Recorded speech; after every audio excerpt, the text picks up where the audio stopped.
கல்வி நம் ஒவ்வொருவருக்கும் இன்றியமையாதது. இவ்வுலகில் பல்வேறு நூல்கள் இருந்தாலும் அவற்றில் நல்ல நூல்களை தேர்ந்தெடுத்து கற்க வேண்டும் என நாலடியார் எடுத்துரைக்கின்றது. கல்விக்கு எல்லையே கிடையாது. எந்த வயதிலும் கற்கலாம்.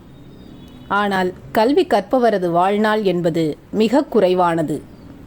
ஆராய்ந்து பார்த்தோம் என்றால் நமது வாழ்நாளில் பாதி நோயினால் கழிந்துவிடும். எனவே நாம் வாழும் காலத்தில் நமது மனதை பண்படுத்தக்கூடிய, நம்மை நல்வழிப்படுத்தக்கூடிய நல்ல நூல்களை தேடி படிக்க வேண்டும்.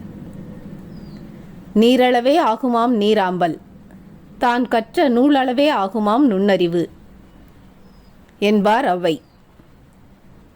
ஆம்பல் மலரின் இலை தண்ணீரில் மிதப்பதை எல்லோரும் பார்த்திருப்போம். தண்டு நீருக்கடியில் இருக்கும். தண்ணீரின் அளவை பொறுத்தே அதனுள் வளரும் ஆம்பல் மலர் உயரக் காண்கிறோம். தண்ணீரின் அளவு எவ்வளவு உயர்ந்து காணப்படுகிறதோ அதே அளவில்தான் ஆம்பல் மலரின் உயரமும் இருக்கும். எப்படி தண்ணீர் உயர உயர ஆம்பல் மலர் உயர்கிறதோ அதுபோல ஒருவனுடைய அறிவு அவன் கற்ற நூல்களின் அளவை பொறுத்தே அமையும். அன்னப்பறவை எப்படி தண்ணீரையும் பாலையும் கலந்து வைத்தாலும் தண்ணீரை விடுத்து பாலை மட்டும் அருந்துகின்றதோ அதுபோல நாம் ஒவ்வொருவரும் நல்ல நூல்களை தேர்ந்தெடுத்து கற்க வேண்டும் என்கிறது நாலடியார்.